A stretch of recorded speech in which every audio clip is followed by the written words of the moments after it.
Uma outra parte que a gente precisa trabalhar também é com a parte de controle de fluxo. Então, em linguagem de programação de alto nível, a gente tem estruturas de controle de fluxo como if, while, for, switch, entre outros, né? Já nas linguagens de baixo nível, a gente tem geralmente duas primitivas, né, que são o salto condicional e incondicional. Então, a tarefa que a gente tem aqui é mapear essas estruturas de alto nível para essas duas primitivas, né, conhecidas como salto condicional e incondicional, os famosos go-tos, né, que nas primeiras linguagens estruturadas ainda permanecia, né. Até hoje, por exemplo, a linguagem C, por questões de manter a compatibilidade, ainda tem lá os go-tos. Então aqui a gente mostra um mapeamento, né, de duas estruturas de controle. Primeiro, com o comando if, né? Então, considera que a gente tem esse código em Jack. Se uma expressão, comandos 1, caso contrário, else, comandos 2. No fluxograma a gente podia entender dessa maneira, né? Então tem uma expressão, se verdadeiro, executa o comando 1, fim do if. Caso contrário, falso, executa o comando 2, fim do if. Então, como é que a gente vai mapear, né, essa estrutura? A gente vai gerar o código VM da expressão, então vai ter, né, quando tem essa expressão aqui, primeira coisa, eu vou ter que compilar essa expressão e o resultado dessa expressão vai ser o valor mais acima da pilha, né, o último valor da pilha. Agora a gente vai usar o if-go-to, né? O if-go-to ele vai consumir esse valor da pilha. Caso seja verdadeiro, ele vai fazer um salto para que ponto? Para o if-true. Então ele vai saltar para o if-true. E aqui, nessa área do rótulo, do if-true, a gente vai ter o código gerado para comandos 1. Executou esses códigos, ele já vai fazer um salto incondicional, né? Ele já vai para o final da estrutura if. E aí ele não executa o código da VM para comandos 2. Mas, se por acaso o valor computado pela expressão der falso, esse salto não vai ser realizado, ele já vai vir para o próximo comando que faz um salto incondicional para o label if false. E esse label if false vai ter o quê? O código da VM de comandos 2. Então, aqui a gente tem um exemplo do mapeamento, né, entre o Jack e VM, né? Então, por exemplo, esse código aqui, if x maior que y, let maior ou igual a x, não, let maior, eita, aqui acho que eu não mudei. Então, let maior é igual a y, vai ser mapeado para algo como aqui abaixo. Então, primeiro procedimento, o que ele fez? Push local 0, push local 1. Quem quer local 0? Local 1, local 0 é o x, né? E local 1 é o y. Ele vai executar o comando relacional greater, que vai jogar na pilha um valor booleano, um valor lógico. Se for verdadeiro, né, se true, observe o que vai acontecer. Ele vai vir aqui para esse bloco, onde ele vai pegar push local 0, né, e pop local 2. Local 2 é quem? A variável maior. Né? Então ele está armazenando o valor de x em maior. Se isso não fosse verdadeiro, ele ia para goTo if false 0, né, que é esse outro ponto onde que ele vai pegar. A gente não tinha alterado o código, né, pessoal? Então ele tá com o mesmo erro aqui também no código gerado, né? Então aqui seria push local 1, pop local 2. E aí a gente tem aqui o final do if, né? Observe aqui, pessoal, que tem um zero aqui na frente, né? Por que tem esse zero? Quando vocês fizerem o código de vocês e gerarem esse rótulo, a gente precisa garantir que esse rótulo seja único por módulo, por arquivo, né? Então, uma abordagem que a gente pode fazer é, no caso a gente tem apenas duas estruturas, então para o if a gente vai usar, por exemplo, if true, if false, e aí a gente vai fazendo um incremento, né? Então, no próximo, se tivesse um outro if dentro desse código, esse outro if já ia usar if true 1, if false 1, if true 1, if end 1. E assim a gente não existe o risco, né? Então, por exemplo, isso aqui vai ser tudo compilado junto, né? A gente vai pegar um código, vai gerar todos os ifs dentro do mesmo código, independentemente se tem funções separadas. E a gente pode até ter mais de um if na mesma função, né, também, para não correr o risco de um if mandar você executar um código de um outro if. Então a gente tem que garantir que esses rótulos sejam únicos por if. E com relação ao comando do while, né? Aqui, pessoal, estou destacando que, se vocês forem olhar os slides, né? Nos slides o algoritmo está um pouquinho diferente e ele está um pouquinho mais, tem uma linha a menos, né? No final das contas. Porém, esse algoritmo aqui, ele é mais interessante para a gente, porque vocês podem, que esse é o código, esse algoritmo que ele está usando realmente no compilador, que está disponibilizado pelo site. Então, vocês podem usar o próprio compilador deles para poder comparar o código gerado pelo compilador deles pelo código gerado pelo compilador de vocês. Então, é interessante a gente manter esse algoritmo igual ao compilador, porque a gente consegue comparar linha a linha. E no caso do comando while, né? No caso do comando while, a gente vai ter algo do tipo while expressão comandos. E aqui a gente vai fazer, esse fluxograma reflete a forma que a gente vai implementar esse while através das estruturas condicionais, dos saltos condicionais e incondicionais. Então, ele vai avaliar a expressão e ele vai negar essa expressão. Então, por exemplo, avaliou uma expressão, negou a expressão. Se a negação dessa expressão for verdadeira, né, significa que aquele while foi falso, né? Ou seja, eu posso ir para o final do while. Se a negação daquela expressão for falsa, significa que aquela expressão é verdadeira, então eu executo o comando 1 e volto novamente a avaliar a expressão. Então, esse fluxograma está representado aqui por essa estrutura com salto condicional e incondicional. Então, a gente tem apenas dois rótulos, né? Então, tem um rótulo que define o início. Então, observe que a expressão, diferentemente do if, a gente vai ter que compilar a expressão, vai ter que executar a expressão toda vez que a gente voltar, né? Então a gente vai ter que executar novamente essa expressão. Então eu vou ter marcado aqui um label com while expressão, o código VM da expressão, vou negar o valor que vai estar na pilha. Então o código VM vai gerar um valor na pilha, eu vou negar esse valor que vai estar na pilha. Se esse valor for verdadeiro, significa que a expressão foi falsa, né? Logo ele vai para o while end, terminou o while, ele sai fora do while. Caso, né, o valor dessa expressão for falso, o not vai dar, caso o valor dessa expressão for verdadeiro, o not vai dar falso, então ele não vai fazer o salto, vai executar o código VM dos comandos e vai voltar para o while expression, né? Então para esse label aqui. Então aqui a gente garante esse fluxo aqui. Aqui a gente mostra, então aqui também destacando que, por exemplo, nesse caso, esse algoritmo aqui é exatamente o algoritmo que aparece lá nos slides, né? No caso do while, o código que ele implementa no compilador deles e o código que ele apresenta é o mesmo. Então, se a gente tivesse esse código aqui, por exemplo, enquanto x é menor do que 10 e fazer essa atribuição de x é igual a x mais 1, a gente vai mapear para algo parecido com isso aqui, ó. Então, na verdade, vamos mapear para, sendo implementado este algoritmo, a gente vai mapear para esse valor, para esse código, né? Então, vai ser criado o label expressão, while expressão. Nesse caso, a expressão que tem aqui é x menor que 10. Então, ele vai empilhar o local zero, né, que nesse caso vai ser a variável x. Ele vai empilhar a constante 10 e vai executar o less than, né? O less than vai fazer, o local zero é menor do que 10, né, vai dar false. Desculpa, vai dar verdadeiro, né? Local zero, a gente vai considerar que o x, né, iniciou, aqui não tem atribuição,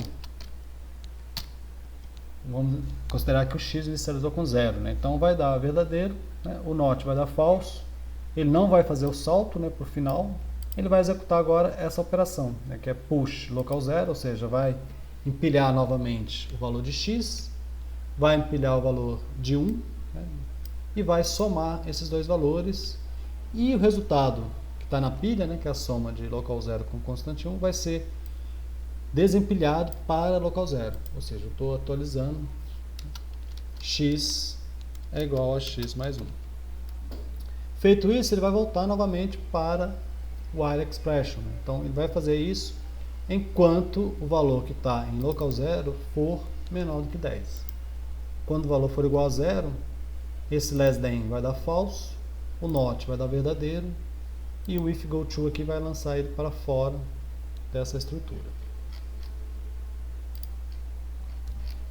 Beleza, então com isso aqui a gente viu a declaração de variáveis, expressões e os controles de fluxo da linguagem Jack.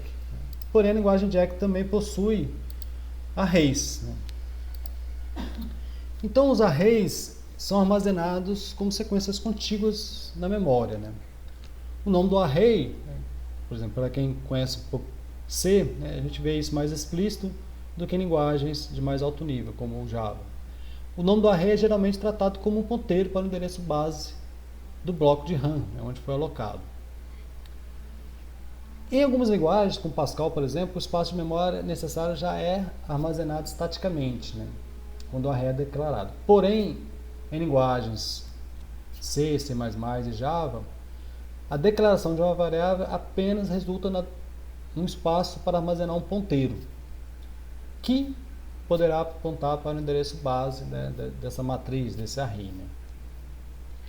Então, o array, propriamente dito, ele é criado posteriormente, né, quando o array for realmente construído em tempo de execução.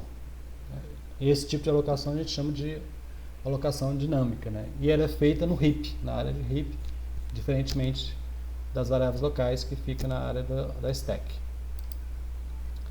E aí, para fazer essa alocação, é usado o serviço de gerenciamento de memória do sistema operacional, né? Então, uma função alocadora. Então, de modo similar na linguagem Jack, a declaração de um array na linguagem, de modo similar ao Java, né? Na linguagem Jack, a declaração de um array não gera nenhum código, só tem efeito na tabela de símbolos. Então, essa declaração var array a só adiciona essa variável na tabela de símbolos. Então, normalmente o sistema operacional tem essa função alocadora, né? Lá no Linux, né, família do Linux, a gente tem um malloc, que é usado aí pelo C. Então, ao compilar, por exemplo, uma instrução no nível lá var igual new int 10, né, o compilador vai gerar um código de baixo nível, né, barra igual alloc, alocação malloc 10, que vai resultar na atribuição de endereço base, né, então vai procurar nessa área de heap um espaço para armazenar esses 10 elementos e vai retornar o endereço base para esse bloco. Então, mesmo em Java, por exemplo, o que está por debaixo ali vai ser a chamada daquela função malloc que a gente conhece na linguagem C. E também no Jack a gente vai fazer a mesma abordagem, né? Então, quando a gente definir lá array recebe array.new n, a gente vai ter que alocar uma área de memória e retornar esse elemento.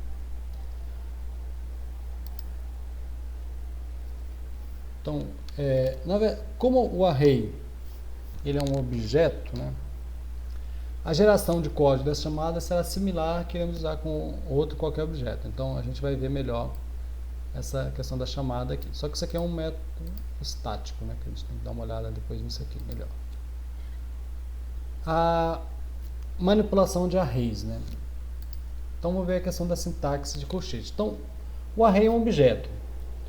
Logo, a gente poderia implementar dentro desse objeto métodos gets e sets. Então, por exemplo, eu poderia falar a bar.setK recebe 20. Eu quero pegar um elemento na posição k, bar.get. Porém, isso aqui ficaria muito verboso, né? Então, as linguagens geralmente fornecem uma sintaxe mais conveniente para a gente manipular arrays, né, como os colchetes. A gente prefere utilizar dessa maneira, né? Bar, colchete, K recebe 19. Então a gente precisa implementar, né, esse tipo de expressão dentro da nossa linguagem. E como que funciona isso? Então, para trabalhar com arrays, uma grande vantagem do array é que ele é muito fácil você encontrar um elemento em qualquer posição, porque dentro de um array os dados são homogêneos, né? Aqui na nossa linguagem Jack, né, ainda é mais simples, porque todos os tipos de dados ocupam o mesmo tamanho, né, de memória. Então, se eu quero pegar, por exemplo, eu quero atribuir bar na posição K recebe 19, o que eu preciso? Eu preciso pegar o endereço base, né, que está armazenado em bar e somar K posições, né, que na notação de ponteiro seria algo do tipo asterisco bar mais K é igual a 19, ou seja, armazena 19 na célula de memória cujo endereço é bar mais K. Essa figura aqui mostra um pouco isso, né? Então, por exemplo, aqui a gente tem aqui um código Java, né?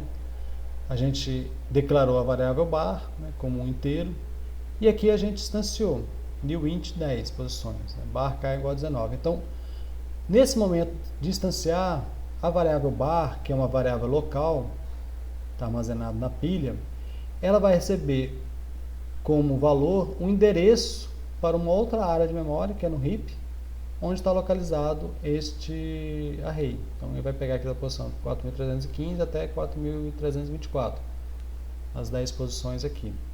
E na posição K, assumindo K o valor aqui 3, por exemplo, valor 2 nesse caso, ele vai armazenar o valor 19.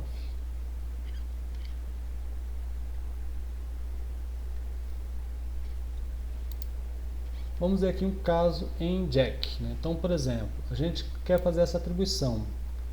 Let A na posição 2 recebe 17.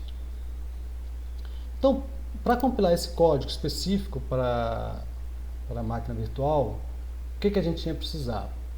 Primeiro a gente ia empilhar A, né? Então o valor de A é o endereço, né? A gente vai empilhar 2, que é o índice, e a gente vai somar. Com isso, a gente vai ter na pilha já a posição onde a gente quer armazenar o 17, né? Só que, antes da gente armazenar esse cara, o que a gente vai ter que fazer? A gente vai ter que usar aqueles segmentos, né, que é o pointer 0 e o pointer 1. O pointer 0 a gente vai usar para trabalhar com objetos. O pointer 1, como a gente mostrou em outro momento, a gente vai usar para trabalhar com o det, com os arrays, né? Então, pop pointer 1, o que vai significar? Ele vai lá na área de memória e vai setar aquele segmento, né, o det com o valor calculado. E aí a gente vai agora, né, ele tirou o valor da pilha, né? Vou empilhar um novo valor na pilha, o 17, e vou fazer pop det 0. Né? Isso significa o quê? Jogar o valor para essa posição. Nessa figura aqui a gente ilustra um pouco isso. Então aqui a gente vai ter esse estado aqui, então a gente tem a variável AR que está armazenada na pilha, que é o local 0. O valor de AR é 8054, que é o endereço base onde está armazenado. Porém, aquela operação push 2 somar vai gerar o valor 8056 e quando a gente faz pop pointer 1, a gente vai estar armazenando esse valor 8056 agora em det, nesse segmento. E aí, agora o segmento, na verdade, começa nessa posição aqui, né? Então, quando eu faço pop det 0, eu estou atribuindo o valor 17 para a posição 8056. Então, esse é o código bem específico, né, para esse caso. Só que a gente precisa generalizar esse código, né, para trabalhar com qualquer tipo de expressão. Uma primeira tentativa seria o seguinte: se eu tenho um vetor, expressão 1 é igual a expressão 2, eu vou empilhar A, vou computar a expressão 1, né, vou gerar o código da expressão 1, que pode ser uma expressão complexa, né, vou somar esse valor. Então acho que aqui eu vou colocar VM da expressão 1, né? O código gerado da expressão 1. Então esse código pode ter vários, pode ser apenas um push constant 10 ou pode ser algo mais complexo. Eu vou somar, né? Vou aí Depois eu vou para o outro lado.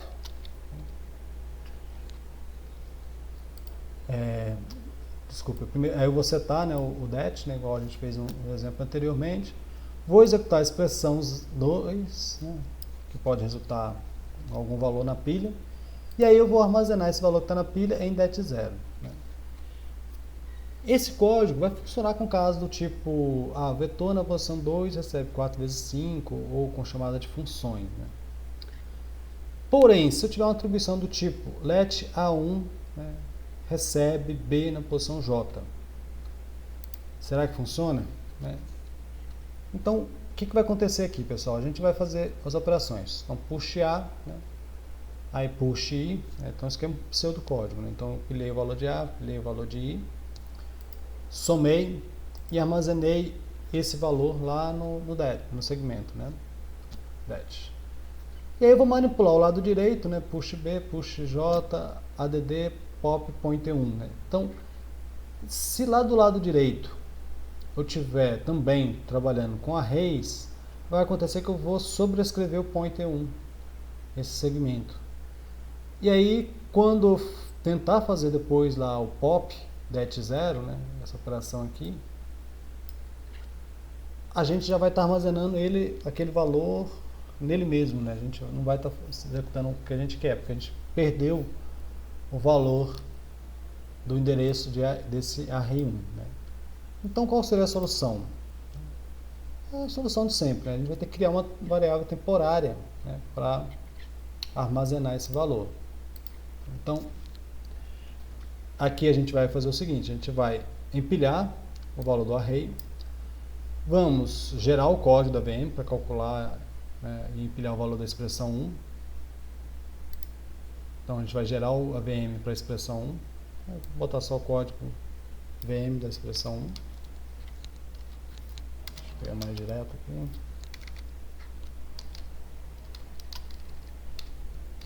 Então, o código VM da expressão 1 que vai gerar um valor na pilha. Esse valor na pilha vai ser somado ao endereço base. Né? Só que esse valor, observe que esse valor ele continua na pilha. Né? Aqui, se a gente tivesse uma telinha aqui, a gente ia mostrar esse caso aqui.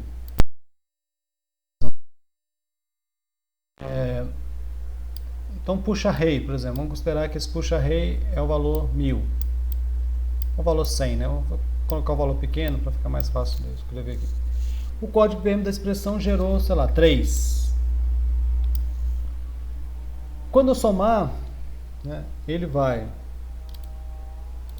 Não sei como é que diminui assim. Essa borracha, vou ter que aprender melhor isso aqui. Então, ele pegou o valor de 100 com o valor de 3, somou, deu 103. Esse valor novo é jogado na pilha. Então, esse valor, eu sei que é o valor exatamente aonde eu quero armazenar o resultado. Ele continua lá na pilha, não foi removido. Né? Então, agora ele vai executar todo o código VM para calcular e empilhar o valor da expressão 2. Isso pode envolver chamada de funções, pode envolver arrays, não importa. Esse valor vai ser calculado e em algum momento eu vou ter o valor, por exemplo, 10 na pilha. Um valor possível. Aqui que vem a questão da variável temporária. Né? Então, eu acho que eu falei em outro momento com vocês, nos segmentos de memória existe uma área que não é usada pelo programador, e sim para quem está gerando o compilador. Né? Então, o compilador que utiliza essa área, que essa área é temporária.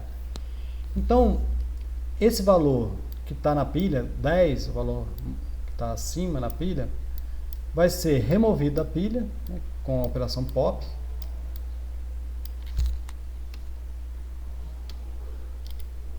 Então ele vai remover esse valor da pilha.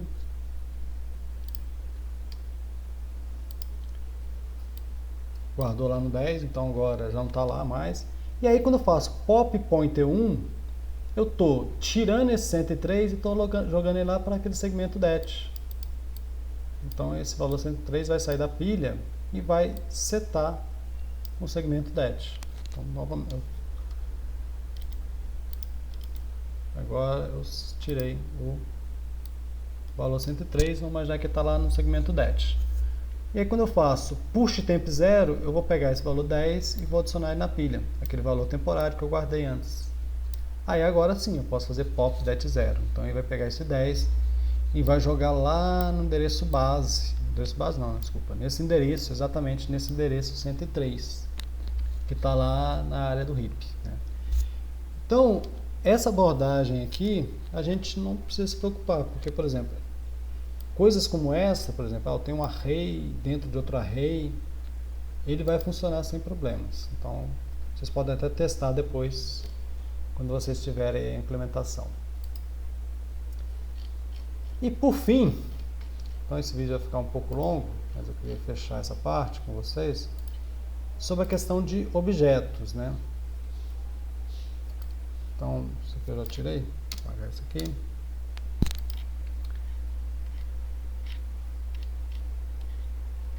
Então, no caso de objetos, não é muito diferente do caso de arrays. A gente tem uma estrutura de dados contígua. O que acontece de diferente, né, nas linguagens como a linguagem Java ou a linguagem C, é que essa estrutura contígua pode ter valores de tipos diferentes, né? De tipos de tamanhos diferentes, né? A gente pode ter um inteiro 4 bytes, um double de 8 bytes, ou um struct com 16 bytes, né? Mas, de qualquer maneira, eles são armazenados numa estrutura de dados contígua, né, na RAM. Então, a gente vai ter que usar também um alocador, né? Esse alocador, em linguagem de modo geral, vai receber o tamanho, né, a quantidade de bytes que precisa para guardar a informação desse objeto.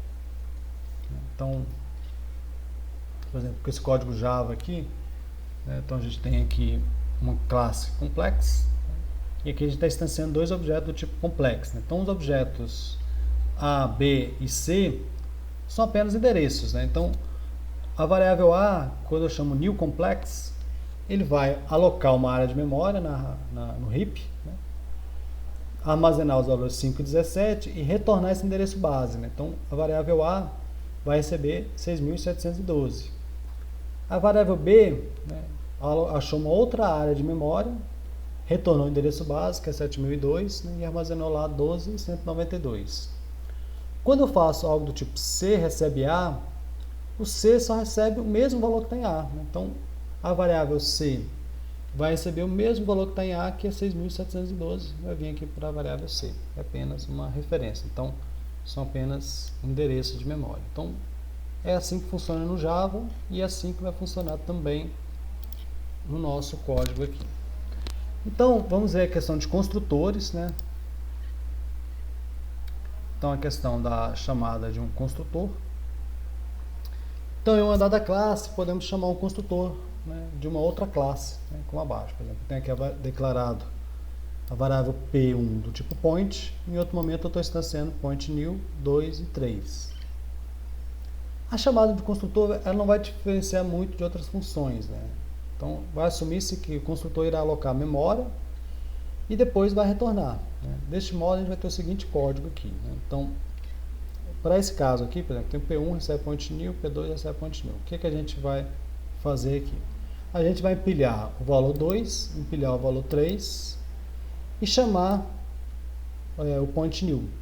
Ao chamar o point new, ele vai consumir os valores 2 e 3 da pilha, vai alocar a memória, a gente assume que esse construtor que vai fazer esse trabalho, ele vai alocar a memória, vai armazenar esses 2 e 3, né, seguindo o código que está lá definido dentro do construtor, e vai retornar esse endereço base. Então, o resultado dessa operação vai ser, na pilha eu tenho um endereço base. Com esse endereço base na pilha, eu vou jogar para dentro de P1, né? Então pop P1. Isso aqui é um pseudo código, né, pessoal? A gente vai ter que mapear sempre para aquela história de local 1, local 0.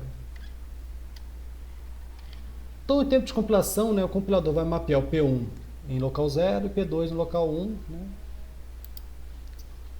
né? E o D aqui, a outra variável é D no local 2. Em tempo de execução, né, o código, o construtor, né, tempo de execução, a execução do código do construtor vai afetar a criação dos próprios objetos lá no heap. Então, por exemplo, as variáveis P1, P2 e D são variáveis locais, estão armazenadas na pilha.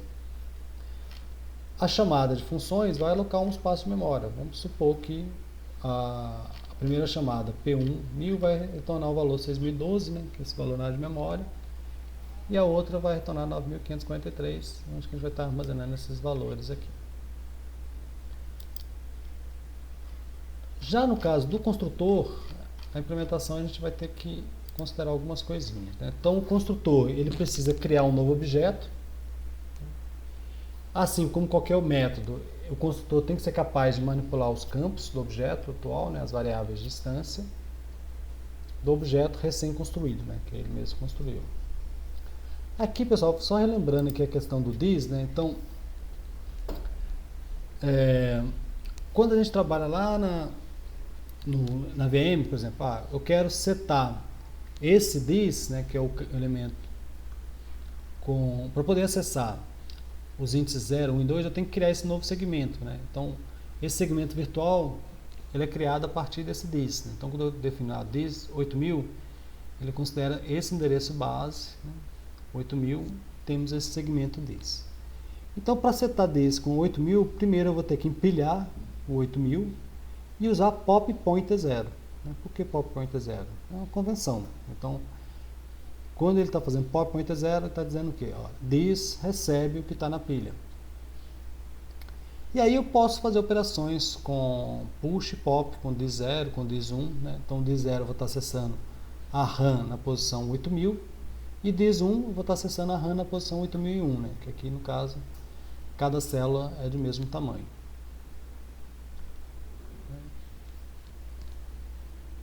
Então, de modo geral, quando push pop this i, eu vou estar sempre acessando a RAM 8000 mais o i. Então, um código base aqui.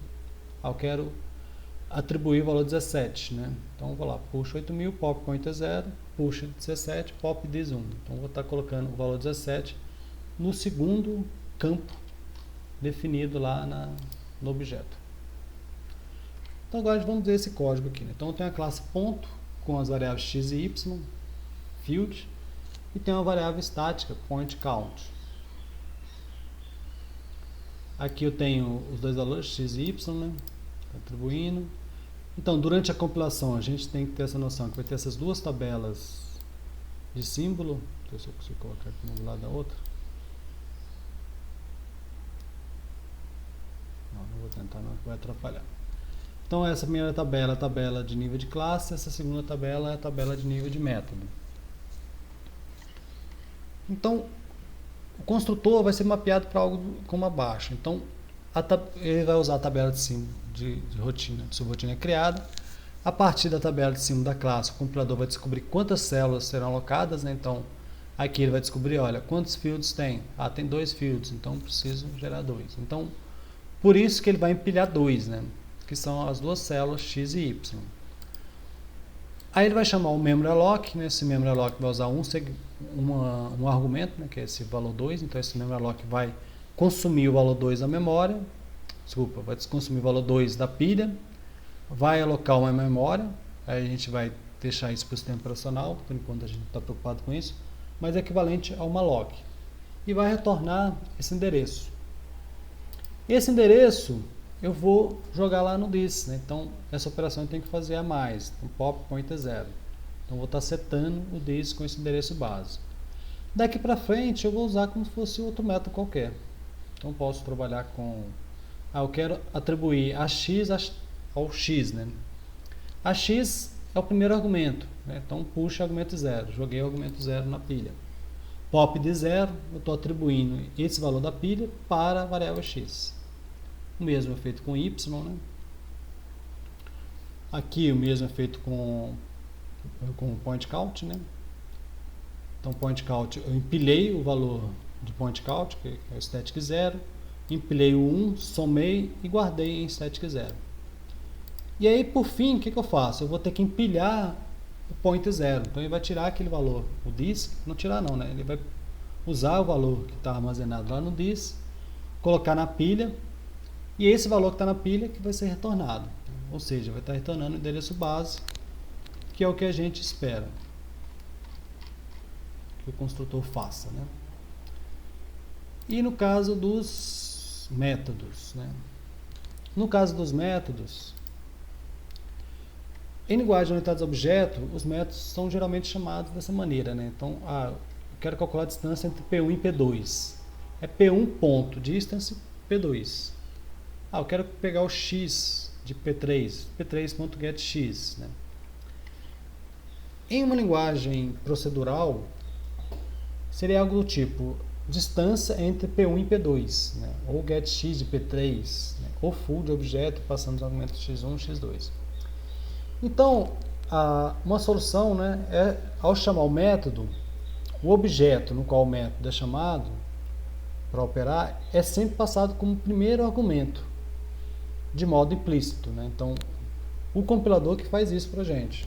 Então, quando a gente tem algo do tipo objeto.full passando os valores x1, x2, vai ser mapeado algo como push objeto, vou empilhar os argumentos, né, tipo x1, x2, xn, e por fim chamar o método, né, call_full. Então, por exemplo, nesse caso aqui, point P1 e P2, eu vou ter push local 0, né, que é essa variável P1, push local 1, que é a variável P2, vou chamar o método pointDistance, né? O método pointDistance vai usar dois argumentos, né? Diferentemente do que está declarado lá, então um argumento a mais, que é o argumento do próprio objeto, né? E aí o resultado que é calculado aqui vai ser armazenado em D, que é o local 2, um pop local 2.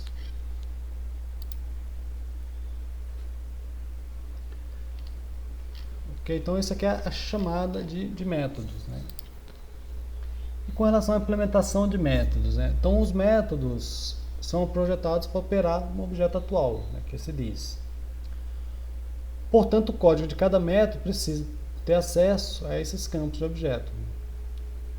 Mas como ele é passado na chamada, a gente consegue facilmente pegar ele, né? Então o código do método pode acessar o 20º campo do objeto como this e, né? Então a gente sabe que o endereço base do objeto é o primeiro argumento.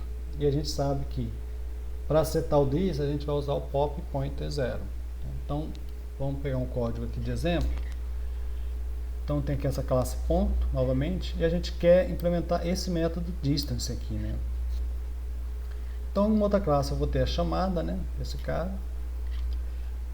A tabela de símbolo, novamente, vai ser essas mesmas tabelas de símbolo que a gente já mostrou anteriormente, que é a nossa velha conhecida. O código gerado vai ser algo do tipo push argumento 0, né, porque eu sei que o argumento 0 é o endereço base do objeto. E eu vou setar o this, ó, pop pointer 0. Então, esse código não está fazendo nada mais do que this recebe o primeiro argumento, né, argumento 0. Agora, por exemplo, operações do tipo, a gente tem lá dx é igual a x menos order.getX. Né, que estava bem aqui, né, que eu fui lá à toa. Então, push de 0, né, equivale ao this.x no Java, né? Então, esse de 0 é quem? É o x. Então, eu vou primeiro empilhar o x, empilhar o argumento 1, né, que é o order, e vou chamar o getX desse order. Então, ele vai calcular aqui o getX desse order. Então, o valor de x do order vai estar na pilha. E agora eu posso subtrair e vou armazenar esse valor em 0. E a mesma coisa eu vou fazer com o dy igual a y menos order getX. Depois disso, eu vou pegar os valores de dx, né, e elevar ao quadrado, né? Então nesse caso aqui eu posso apenas multiplicar um pelo outro, push local 0, push local 0. Então lembre, pessoal, que o processo de empilhar ele não tira o valor do segmento, o valor do segmento continua lá. A gente está pegando o valor do segmento e empilhando. Então essa área que é volátil aí é a nossa pilha que está sempre, é o nosso ambiente de trabalho. Aí eu vou chamar o mathMultiply, que vai consumir os valores de x, dx, né? Vai multiplicar e vai retornar esse valor na pilha. Vou fazer o mesmo com dy, vou multiplicar, então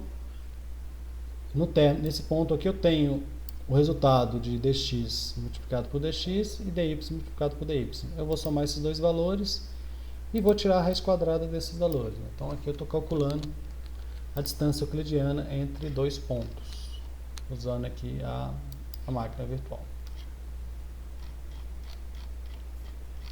Então aqui a gente viu a ideia dos métodos, né? Com relação aos métodos voids, né? Então os métodos void a gente pode chamar eles de procedimentos, né? Porque eles não retornam o valor explicitamente.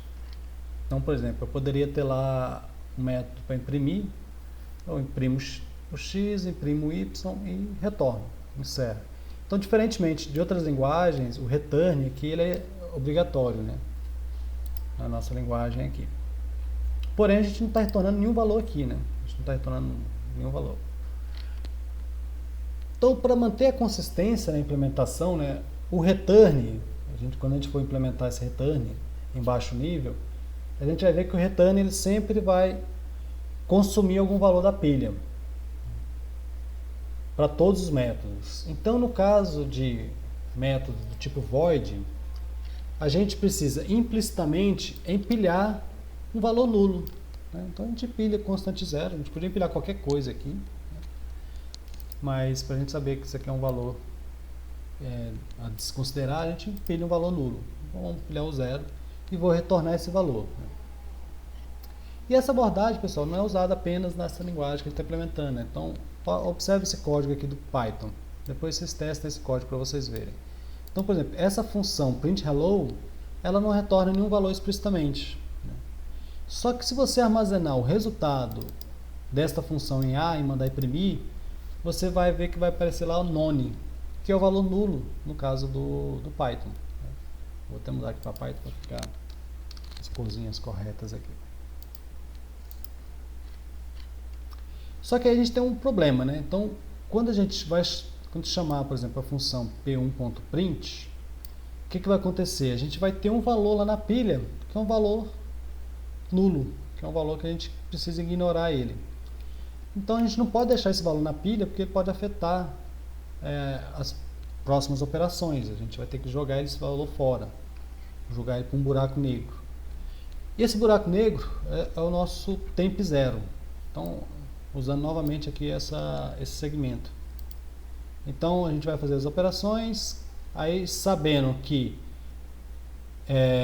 o point print é um método void, a gente vai ter que logo em seguida limpar essa pilha, jogando ele para temp zero. Então a gente vai voltar aí com a pilha vazia depois da execução.